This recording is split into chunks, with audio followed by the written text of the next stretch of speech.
Do you want my middle name too? No. So I guess you don't want any accents either. Hello. Heck yes.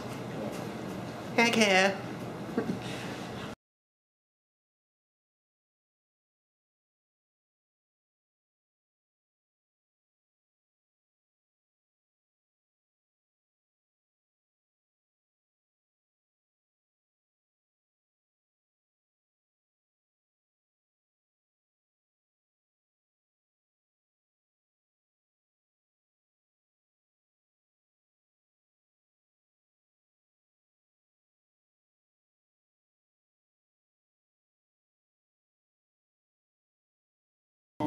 And just their mannerisms are kind of like, I don't give a care about anything in this world. I'm with my friends, it's my buddies.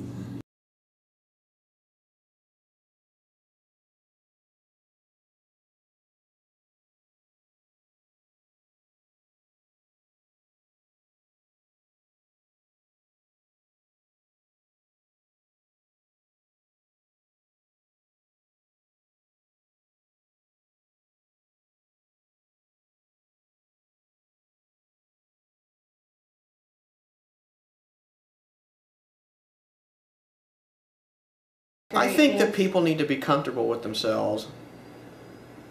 No, I'm serious. I mean, I think the masculinity stems from being comfortable with oneself. What's interesting is, there's a lot of research that suggests that a lot of what comes across as ideal masculinity or ideal femininity in a given society are the markers of wealth or social status, right?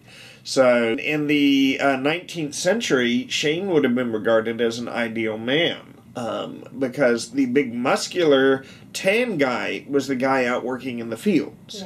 Yeah. And that meant he didn't have money, wasn't successful. It was the small, thin, pale guy who was witty and charming because he spent all his time reading books. Those are the things that signaled successful masculinity in America and in England in the 19th century. So masculinity is a moving target. I think it's always been a moving target, and it remains a moving target with a practical consequence of always keeping men anxious about whether or not they're performing their masculinity properly. When I was growing up in the 1980s, there were three sort of very different images of masculinity. There was Sylvester Stallone and the sort of hyper-masculine, hyper-macho, non-communicative, violent male. But then the other two images that I had in the 1980s were Alan Alda and who played Hawkeye Pierce in MASH, and Michael J. Fox, both of whom were witty and charming, and Michael J. Fox's character was known for dressing up and being more professional in his appearance, and Alan Alda, both the actor and the character, were understood to be more sensitive men than your typical male. So there were these sort of conflicting images in my time, my youth, of what constituted masculinity. There's still conflicting images today. And I think the fundamental effect of this is that it creates real and ongoing anxiety. You can never be sure you're the right kind of man. I think everybody questions themselves. I mean, I've seen the biggest, strongest guys, fall to the wayside in the light of people who've done so much in their life, and it's just, you're never at the top of the heap. So yeah, I guess you're always being checked as a male in our society. I don't think the media plays as much a part of it as your daily interaction, and so there's always testing going on. There's always the pressure of what it is to be a man, what it is to be a male. Right. Well, the image of masculinity and the publicly preferred image of masculinity changes on a regular basis. And one way of looking at this that I've become recently much more supportive of is to argue that whatever the bar is, society keeps moving the bar or changing the target, because that keeps everybody on both sides of the gender divide struggling to figure out how to perform the role. And in the process, especially in a consumer capitalist society, as you struggle to perform masculinity properly, you buy the things that are necessary to be masculine. As you struggle to perform femininity properly, you buy the things that are associated with being feminine. And so there's a sense in which it is advantageous, especially in a consumer capitalist society, to change the models. There was nothing in here. There was absolutely nothing in this house except white walls with exposed pipe and brick. And I like the industrial look. Industrial, to me, is also kind of a manly thing. Because to me, when I think of industrial, you're thinking of, working in a steel mill or something. And it's all hot and, you're doing stuff.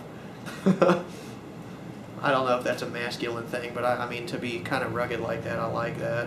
I like keeping things modern. I like sleek edges. I don't like clutter. I mean, I want the place to be a reflection of me and the way that I feel. So I have, if you look around my house, I have books and things. I have movies and stuff that I enjoy. On my coffee table is books about archaeology and things like that. Those are things that are important to me. It makes me feel like I'm at my house.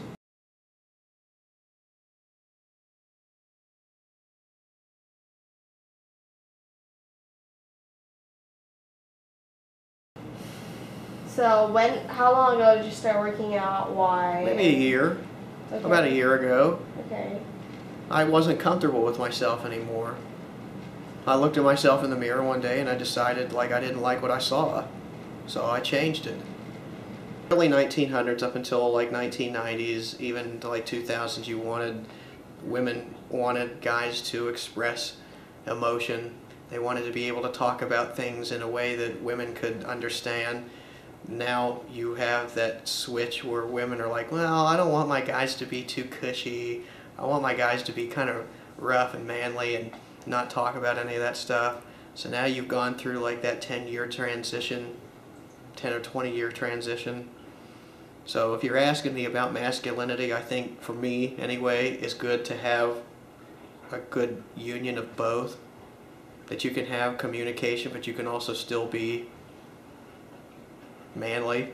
I guess the way that I view a masculine male would be somebody who is tender and caring on the inside and can be there emotionally, but doesn't wear it on his sleeve. There's a little more with. I mean, I've lived long enough now to see enough people that know that's a facade and the ideal or some notion of an ideal person, and so any role is going to be an illusion. The idea of the hero is to be well-rounded.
terms of outfits, when I get dressed, all I'm thinking is whether or not I look too gay.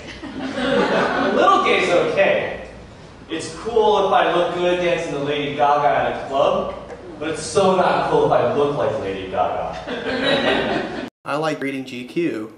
I like dressing well. I like having immaculate hygiene. I like to take care of my hair. I like to be properly groomed.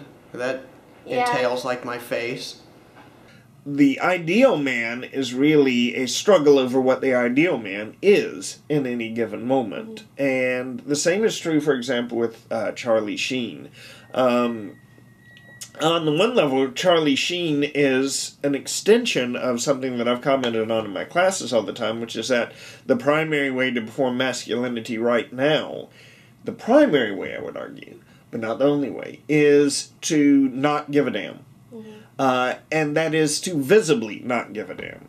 So you wear clothes that are brand label clothes, but they look shabby, and you wear them without a belt, and you wear your shirt untucked, and you have gel in your hair, but you purposefully muss it to make it look like you just got out of bed, but not really. And so, you know, in Charlie Sheen, people who say Charlie Sheen doesn't give a shit, you know, of course he does. He cares a great deal about what people think about him. That's why he goes on television and does interviews. That's why he did the tour circuit for a while. But he works very hard to perform the identity of someone who is unconcerned with others' views of himself. And that's one sense in which masculinity typically is defined in opposition to femininity. Femininity, as it's performed especially on this campus and in many other parts of America, is defined by attention to personal appearance. So masculinity must be, I don't care about my personal appearance, and by extension, I don't care what people think of me. But by the same token, if you're wealthy, it becomes a little uncomfortable, perhaps, to perform the role of I don't care, because you want to show off your wealth. And so I think a lot of the sort of manscaping metrosexual phenomena is really a class issue. It's an issue of I want to be able to show off the wealth and status that I possess by virtue of purchasing the right kinds of products, grooming myself in a certain way, doing manicures. All of that is part of my masculinity, say men who contest the I don't give a shit image. Men contesting that image say, my masculinity is going to look fabulous. It's going to look gorgeous. And if you assume that that's femininity, I'm going to contest that back. Well, I think the best way of addressing the issue of what is the ideal man, what is the ideal woman, is that it's a football, as it were, in a very highly contested game where all the players are struggling to push the image of ideal masculinity in directions they like or value. And in the process, again, the people who are sort of caught in the middle trying to figure out who they are presented with multiple images. So, to go back to the 1950s, there are at least two very different images of ideal masculinity in the 1950s. One is the television image, which is the sanitized breadwinner, knowledgeable, quietly confident male. The other is James Dean, Rebel Without a Cause, Marlon Brando on The Waterfront, the tough, brooding rebel who can't fit in and who is rebelling against everything. And really, you can see in those two forces sort of the setup to the 1960s on a certain level, right? There's, at post-World War II, there's a lot of men who simply want to come home and settle down and start a life and be calm and happy. But there's also a lot of social change happening during the 1950s that's happening very much under the surface for a lot of men and women. But it's still happening, and that tension is being reflected in those rebellious characters. And So, you know. You had back in the like 1950s up until, I don't know, maybe 1990s, that guys weren't supposed to express emotion.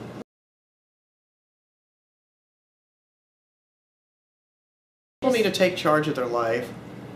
If you are comfortable with yourself, you don't care what kind of music. If somebody's, oh my God, I can't believe you listen to that music. Nobody listens to that. Well, I do. I don't really care what you think. It's mine, and you know, I like to read literature. I like to read things about history. People don't want to spend time reading history. I read that. I think a lot of masculinity nowadays stems from being comfortable with oneself. To educate yourself, to you know, build yourself up physically and spiritually and mentally. So I think you have to really grab hold and separate yourself from, you know, the things that you are exposed to that are superficial.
Trend of like, you know, shit my boyfriend says or shit guys say to girls and that stuff, and it's, or you know, sometimes there are parodies, and I just think it's funny how when you ask someone, it's like, what do you think a typical American guy does on a guy's night out?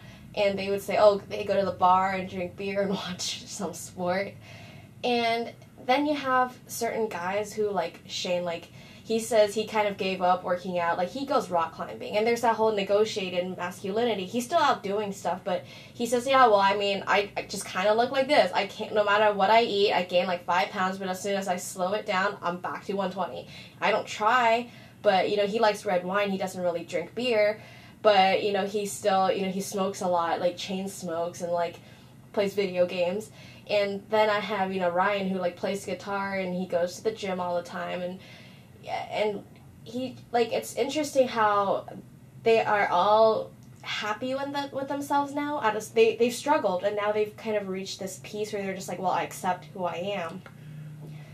Right, well, I think it actually was just at the Southern States Communication Association convention this past week, and one of the papers I saw there was a paper that was talking about the film Superbad. And in that film you have 2 lead males whose struggles with their own masculinity, this author argues, is the fundamental narrative of the film. And what I really loved about that particular essay was how it brought up something that is really important to grasp. You know, we talk a lot about how women establish standards that oppress other women and attack each other, you know, you're so fat and so forth and so on, in ways that keep women as a class down because they're fighting it amongst themselves. Now, I don't want to say that the same thing happens with men, because men are still privileged within our larger social structure. But definitely there's a sense in which men suffer as a result of their inability to negotiate these roles. That suffering is very real. Sometimes it can involve oppressing each other through things like "you're so gay," through statements like "you're so gay," and so forth. There's also another layer to this that popped up in this particular paper that I heard, but that wasn't addressed as much as I would like, and that's the sense in which part of the pain that guys feel as they're dealing with their own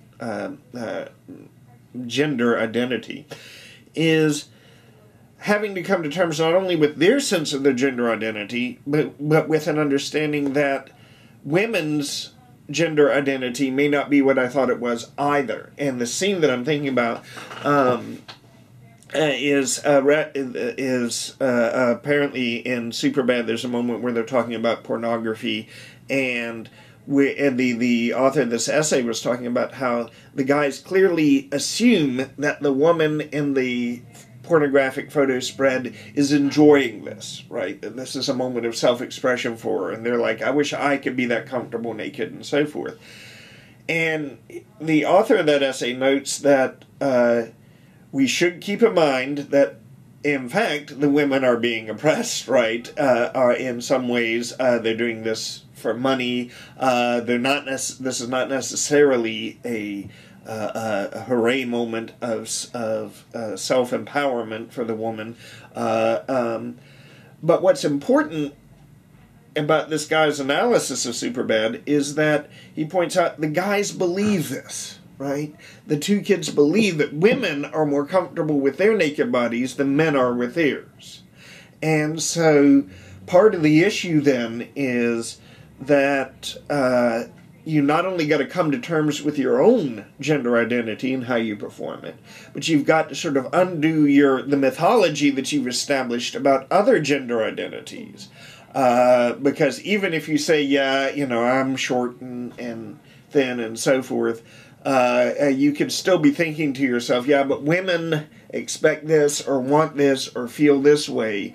And if you haven't also worked through your issues with regard to the flexibility of other gender identities and haven't been able to see other gender identities as flexible, until you've gotten there, you're really not in a position to say, yeah, I'm comfortable with my gender identity.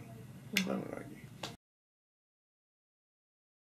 Oh, well, I mean, gender theory is as messy as my description would make it sound. I mean, gender is itself a site of conflict. What constitutes an ideal male and ideal female. And so theorizing it is going to also be a site of conflict. So when I would, what's changed over time in masculinity studies is a recognition that gender isn't masculine-feminine. It is relational and positional. And recognizing then that we can't understand femininity without understanding masculinity means that we have to study masculinity and how it's constructed in and around femininity, how femininity is constructed in and around masculinity, and how the two are constructed as a result of pulls and tensions and forces that are sort of, widely flung, and see both as sites of contestation that are related to each other.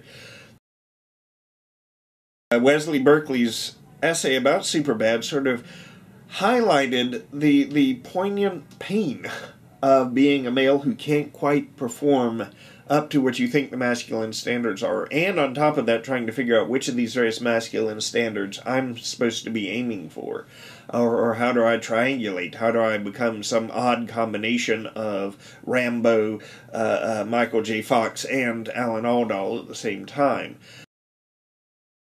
Part of the challenge that you face is how to communicate not only masculinity but heterosexuality as well, and that brings challenges to the folks who want to say, no, but given my social status, I don't want to perform masculinity by dressing as if I don't care. I do care because I have the money and the time and the knowledge necessary to make myself look amazing. I want to do all of those things.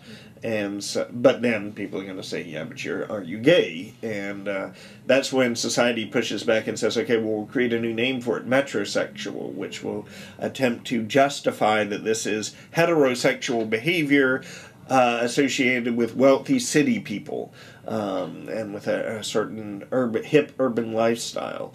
So it's almost like this huge chess game, right? In which the various forces of gender and sexuality, you know, one side is the masculine, the other side is the feminine, and everyone's sort of making moves and counter moves to try to define some place where they can fit on that chessboard. And some folks are more comfortable with where they land on that chessboard than others. That's very good. Thank you. Let me let Carly know.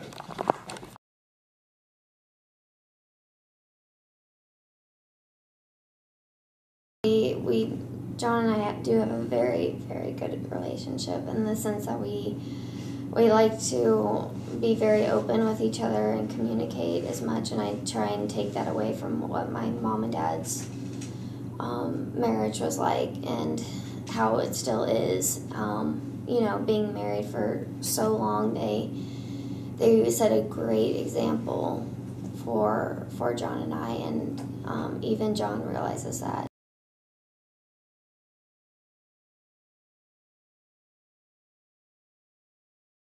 He can be a girl in the sense that he likes to help me get ready for going out. He likes to help dress me up and find outfits for me to wear and pick out jewelry for me to wear and help me do my makeup because he knows what he likes on me, and he enjoys putting it all together. And the sense that he's a guy is when him and his buddies get around each other, they act like just like total dudes.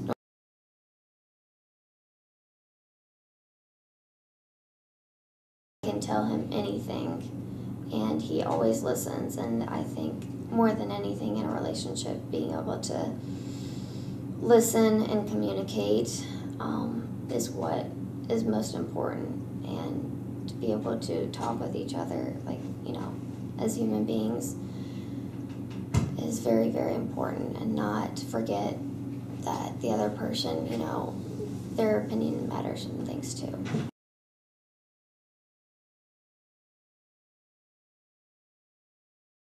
He's very open with me and what he wants, and he tells me every single day how much he cares about me and loves me and how pretty I am. And, you know, to be able to hear that, especially for a girl every day, gives you that little extra bit of self-confidence to make you feel good.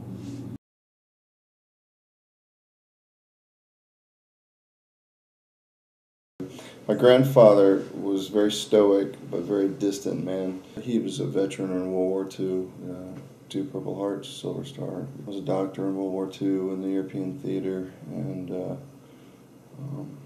he was a very interesting person. Like I said, very, very stoic, did not talk.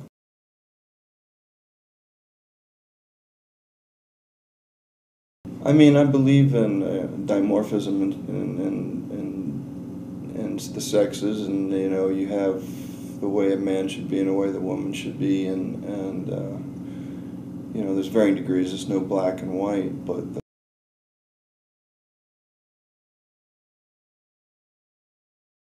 so I think that probably had an effect on me, was being under the leadership of such people.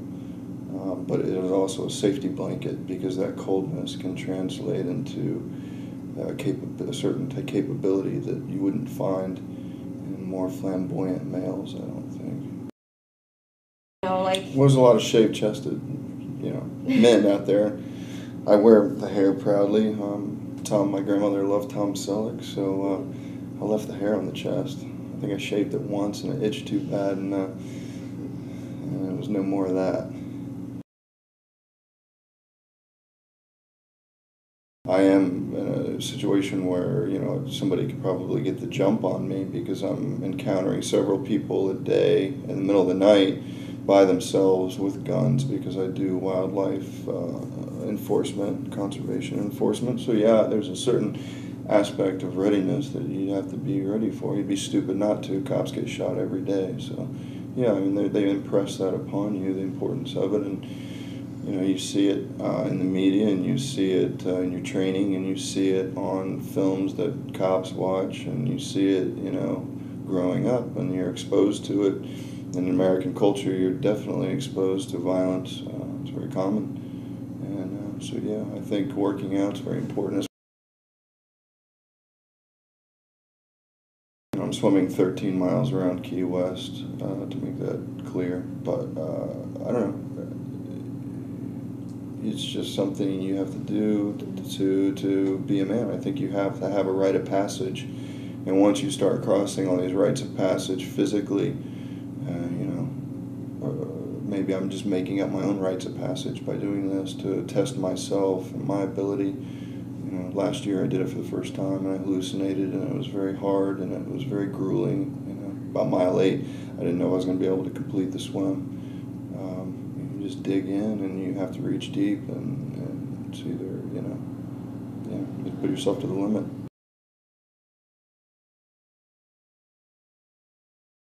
You sound pretty, I guess, calm. I'm not calm, but I guess just at ease, really, about everything that's going on in life at this point. Not at all. No? No, really? But, yeah, I'm not going to die early over it. There's a lot of craziness that goes on around me every day, and it's unimaginable, and I say I'm never going to be surprised by anything I ever see again, but every day there's something that you hear about that it's makes you question your own race, your own species. So I think, part of that is the media and overexposure to what's going on. Or maybe not even an overexposure, but a lack of the media focusing on what you need to do in life to become whole. I don't think, it's like grammar school. We don't do philosophy in this country anymore. So what tools do you have to understand the mechanisms that control your life on a daily basis? The average human being has no idea, and those tools are so important in rationalizing the world around you. So I think if you're to grow as a human being, that well-roundedness comes into play, and you have to have those tools. Does that make sense, or is it just rubbish? No, it makes sense.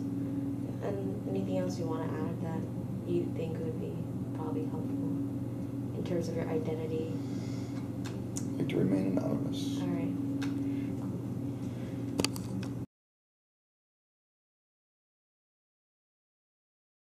But I don't think that women really want a lot of violence. And when you're angry and you're trying to express something to somebody, people don't hear anything except the anger and the noise. So you have to kind of cut through all that crap and talk about what's really the issue, and that's what guys don't want to talk about. What if we cry? What happens if we cry? Guys aren't supposed to cry. Yeah, a manly man.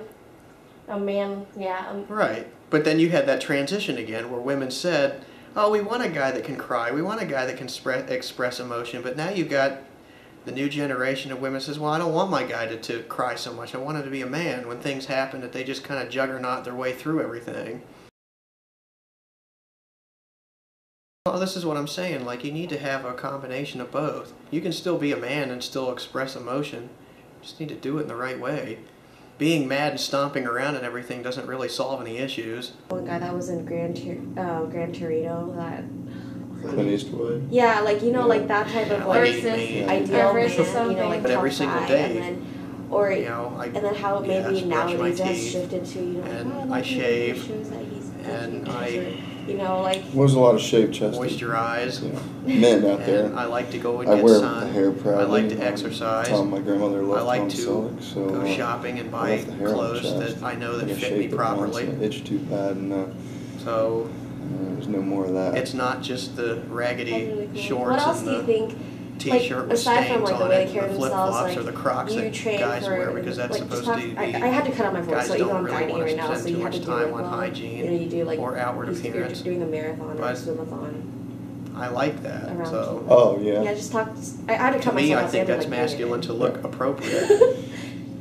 I don't know how I'm gonna relate that. No, I'll just say I'm gonna cut it out and put in the. What Yeah, is but I do that for me because I Well, enjoy swim it. If to people me? come I up guess, to me and well, say, kind "Wow, of, you how test do you, myself? what, Who the like hell are you? physically, muscles how are a do little bit you, more defined, or how do you, like, maybe, you're why do wearing you your do you work outfit, out, why it do you looks work like it's out, and, fitted like, to your use this body a as little kind bit of, better. like, you still You know, you made for your job, you you need just to be look in shape, or. Yeah, definitely. Well, that's I mean, nice. It's a from bonus, the Army but to what I'm I doing do it for now, me, not for you're somebody on your else. Own, working on your own, and I'm not behind enemy lines. But I think masculinity, doing all that again, is anymore, like but being comfortable I with am yourself. in a This situation thing that you were where, talking about somebody violence and could probably aggression and jump everything, on I me think because is I'm encountering several people who a aren't comfortable day with in the middle themselves, of the and that's night how they. by themselves. It's with not really. guns I don't because even do think that it would be wildlife, masculinity. It's that they're enforcement, uncomfortable, conservation, so they get enforcement. mad. So yeah, there's a certain aspect of readiness that you have to be ready for. You'd be stupid not to. Cops get shot every day, so yeah. I mean, they I come impress home that upon you. and I change clothes and I go to the gym. You see it. And I spend in about the 45 media, minutes you to see an hour it, there. in your training, and you see it on films. Okay, that that cops makes me watch, feel and good you that I see it, accomplished something because 10 growing hours of the up, day I'm and you're spent sitting exposed behind to the it. desk.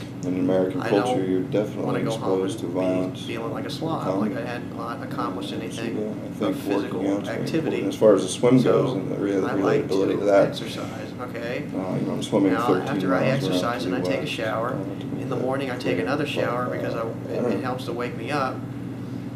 It's After I just get out of the something you shower have to do is when to then be I a man. put think you have to moisturizer have a on rite of because my skin passage. gets dry. And once you start I crossing like that all my the skin rites is of soft. passage I don't care what physically, anybody says about that. I like that my skin is soft. Maybe I'm just making And up I my own rites of shave. I don't passage like. by I used to doing have a this to test goatee. I don't like the myself, way that my I look ability. with that. Last year I did it for I the think first it's time. it's I hallucinated well and it was very hard. to and be it was very perceived in a more grueling. professional manner. I About don't think mile that you 8, should have I any didn't know I was facial gonna be able hair. to complete That's this my one. opinion. Some people look good with it. I don't. You have to reach So deep I don't do it. and it's either, you put yourself to the limit.